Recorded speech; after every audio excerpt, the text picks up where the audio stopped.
Hi, friends. I hope you're having a great Monday. I'm sorry that I'm having to meet you like this. Um, Lamar, which is the district where I teach high school, has started back to school. Not students, but teachers have to report back. And we didn't get our schedule until today. And so I go all the way until 4, so I can't bug out of meetings early to come and meet with you guys, unfortunately. It's just bad timing. But nonetheless, welcome to your last week. Yay! You're gonna make it. So this week is gonna be a little different for me anyway. I'm gonna be extra busy. First of all, grading your papers and getting all of that stuff ready. But more than that, I'm gonna be busy with school stuff. And so because of that, I might need to meet you more often this way, in the sense that I'll record a video and I'll have it ready for you. And then if you need to meet with me independently, we can figure out a time to make that happen. I'm on my computer all day, essentially, unless I'm in a meeting, and most of the time in the meetings we have our computers. And so because of that, I'm more accessible actually than I was before, in the sense that I can answer emails faster, but I'm just not as accessible during class time. So I'm sorry about that. And I know that that's frustrating. It's frustrating for me too, but it is what it is, and we're gonna make it work. So this week, I'm trying to move to make the lighting a little better. So this week, what we're gonna do is we are focusing on closing out the summer session. And we're doing that by doing some literary analysis. And so what literary analysis is you reading a story or reading a novel and writing about an author's writing. So whereas before you've written descriptively, you've written narratively, so you've written about yourself, you've written descriptively about yourself, and then you've also written persuasively, so you've picked a topic and you've made your point the one that's valid that you're going to search after. And then of course last week you did the group dynamic.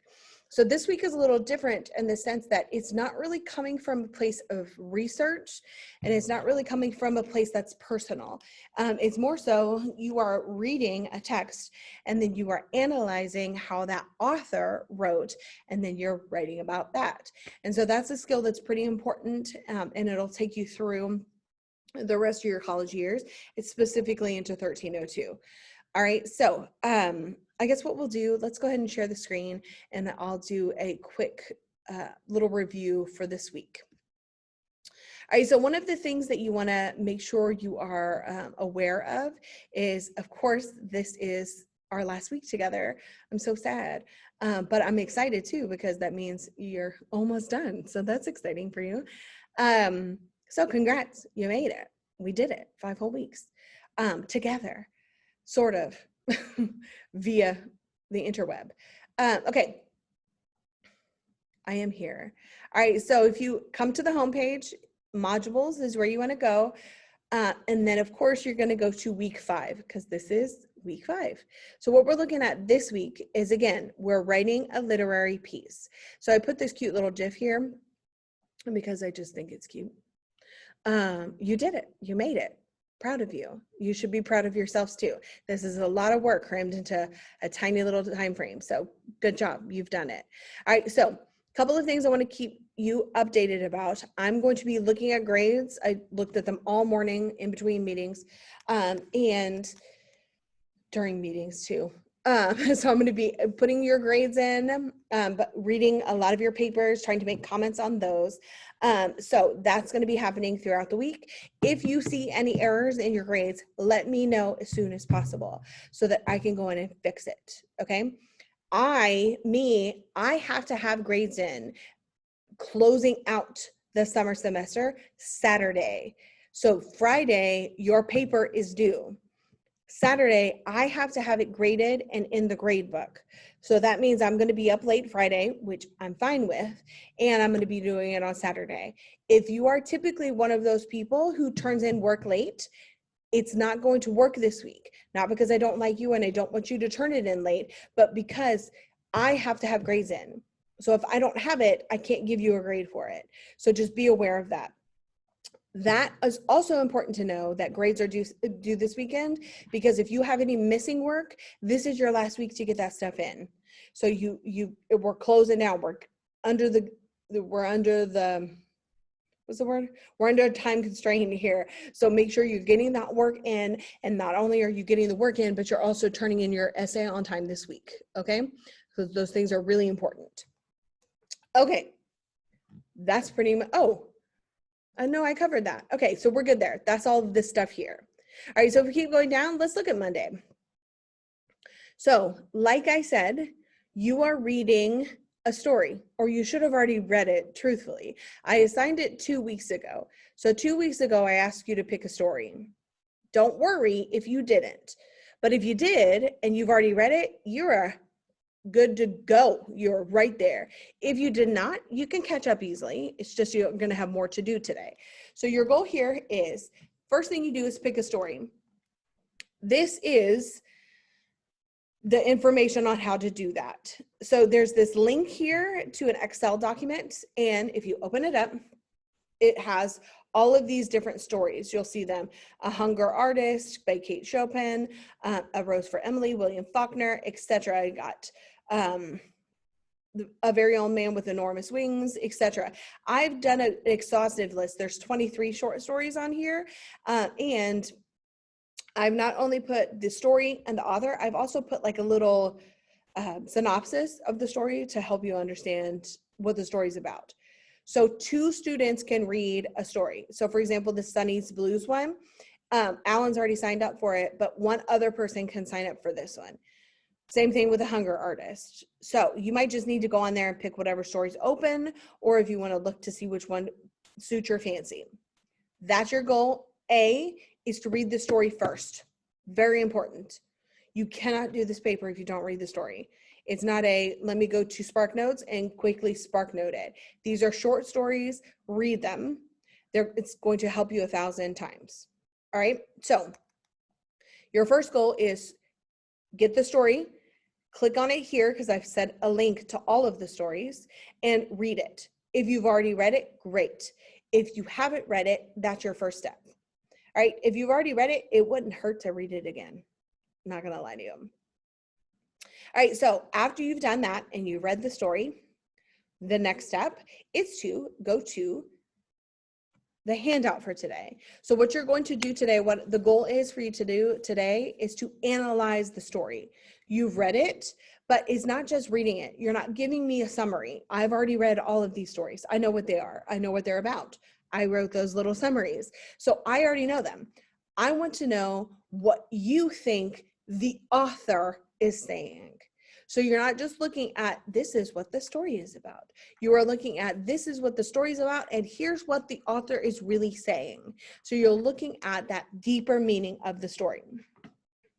This can be hard to look for. Like, I don't know, he just told a story about an hour. Who cares? But a way to help you with this is to complete this document.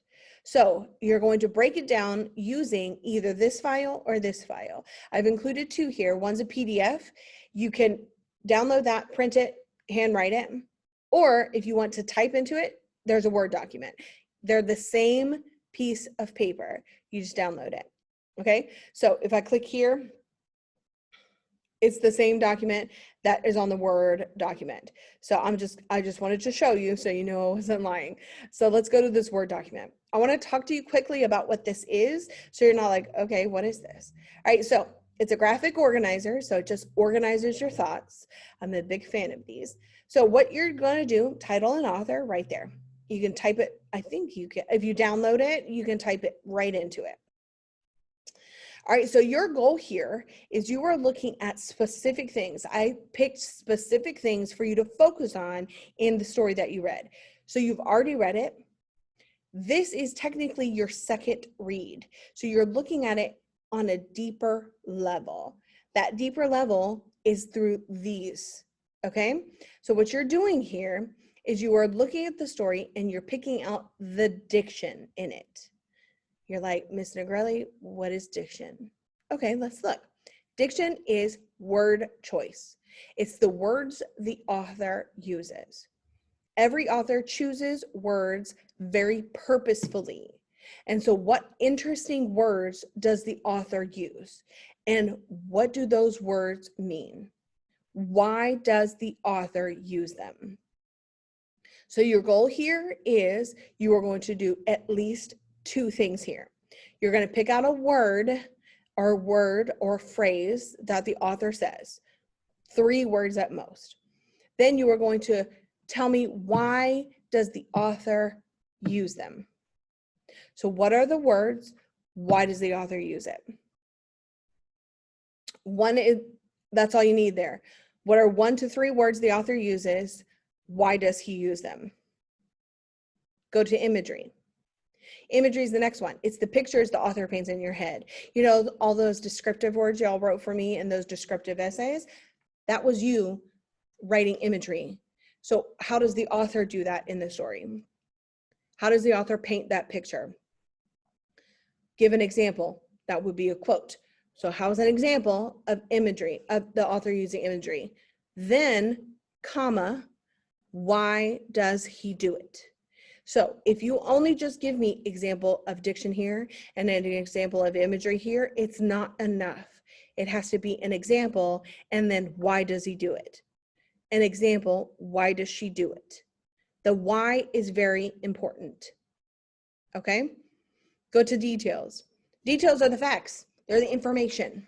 It's why does the author have the main character die? Why does the author have the main character lose her job? Those are the details that you're providing. What information, what facts does the author give the audience? And why does he provide the facts? So what facts does the author give, and why does the author give them? I see that you're hopefully noticing a pattern here, but you're finding things and then telling me why. The why is so important. All right, so here's language. Language is looking at the figurative, symbolic, auditory devices the author uses. So you're looking at things like simile, metaphor, onomatopoeia, paraphrasing, parallelism, Schenectady. You can go super fancy, or you can just go simple, like simile and metaphor, or allusion. I mean, there's tons that you can pick here. But let's say you pick a simile. So there's a simile that the author uses that's very straightforward. You would put that simile here in quotations. Quote, write the simile down. Then guess what? Write, why does the author use the simile? Or if there's a metaphor that's used, what metaphor is being used? Why does the author use it? The what, the why. What, why, what, why, what, why. Very important. All right, syntax. This one tends to be the hardest one for students just because the word syntax is kind of strange. Syntax just means structure. Like, it's literally the sentence structure. It's the paragraph structure. It's the organization of the information. So how the author chooses to structure the sentences or the lines. So how is it organized? Is the beginning the climax and then it ends differently? Is the beginning all foreshadowing and then there's a climax? Or you can even go by paragraphs. Are they all really short sentences because the author wants you to read quickly? So it can go big picture or small picture, but you're looking for any kind of structuring of sentences, lines, paragraphs that you're looking here. So you give me the what syntax is there that you find, and why does the author use it? So the what and the why, key here, okay?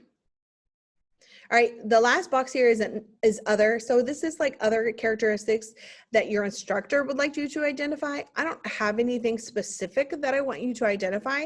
I just want you to use that for anything that doesn't fit in these categories. So if you're looking at something and you don't know where to put it in the other box.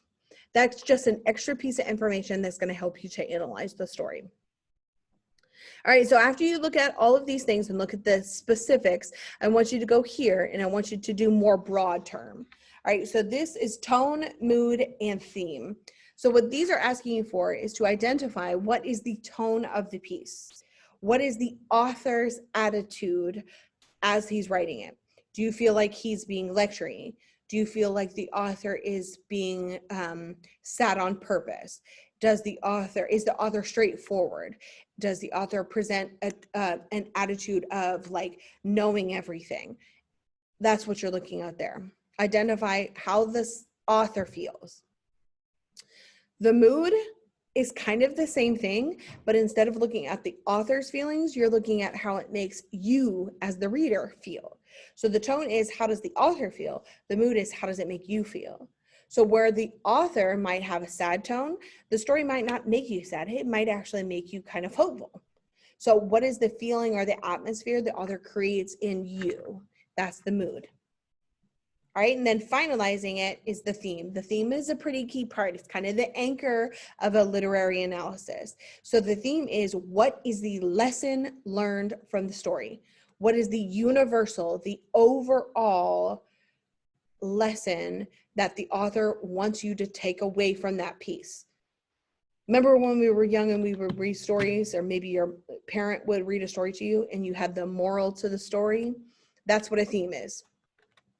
Why does the author write this? What lesson is he or she teaching? So that's what you're asking. That's what you're answering here. What is the author stating about the world here? So these thematic statements should not be specific to the story. So what I mean by that is, if I'm writing a thematic statement over Three Little Pigs. So the Three Little Pigs story, hopefully you remember that. The Three Little Pigs was the story about how there were three pigs and they each built a different house. One built it out of straw, one built it out of clay, and then one built it out of brick. And the wolf came and he blew down the straw house. He blew down, it wasn't clay.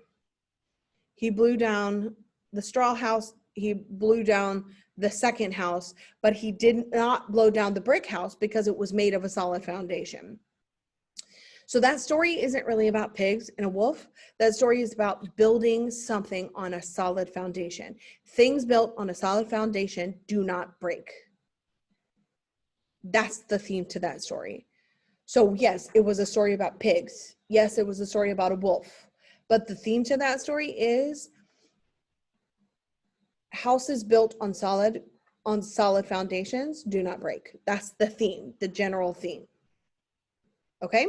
So that's what you're doing. You're looking at this page here to fill out about whatever short story you chose. So you can't fill this stuff out unless you've read the story. So your first job, read the story. Okay? Okay. All right. Let's look real quick. I can just close this. Let's look real quick about what the goal is for the rest of the week, just so you can have that in there for you. Okay. So today you're going to analyze the story and turn in that for me to look at. Then tomorrow, you guys are going to start writing your literary analysis. You're actually going to submit a part of a body paragraph for me to start looking at and making comments on. Then on Wednesday, you get the whole period to work on your essay. I'm actually going to link an essay here that I will write, like I'm going to write it over the next couple of days, or I think I'm going to write it tomorrow, so that you can see what a literary analysis should look like. All right. So you're going to check out that sample and then turn in your rough draft on Wednesday. Then Thursday, revising and editing. Keep in mind, you are revising and editing in small groups. You're not going to meet. I'm going to do it all through the computer. You'll get a paper. It's much simpler than it has been in the past, but I want you to know that you will have other people reading your paper. So be aware of that. Okay. Then on Friday is going to be a final work day, so that you can get your paper done and submitted. I might not be office hours in the sense that I won't be there to like sitting in there to answer questions, because I'll probably be at work doing meetings after meetings after meetings. But if I'm available, I'll be there. I will be right next to my email so that I can answer questions there. So keep in mind that this due date is super firm. I've got to get grades in on that next day. So on Saturday, I've got to get those grades in. So if you don't have that paper in there, I can't grade something I don't have. So make sure you get that into me by Friday. Okay. Sadly, it's Friday the 13th. Spooky. All right. So I think I covered everything for today. Just to recap, just to be annoying, because you know I like to do that. oh, I didn't say this. Good thing I did that. So your warm up today is your reflection on the group project. So keep that in mind. The essay reflection is 5 questions. It's who was in your group? Here it is here. Who's in your group? What did they contribute? What did you like about the project? What did you not like about it? If you could start over again, how would you do it differently? And then the final one is what did you do in this project that made you proud? That's a super quick thing. You're doing it as a warm up today. So that turned in, and Brida got 2. So good job, whoever turned those in already. But that's going to be your warm up today.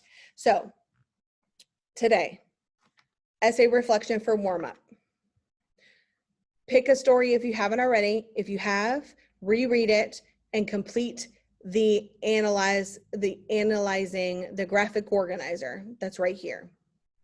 After you do that, submit it. Then you're done for the day. All right. This step is extremely important for writing tomorrow.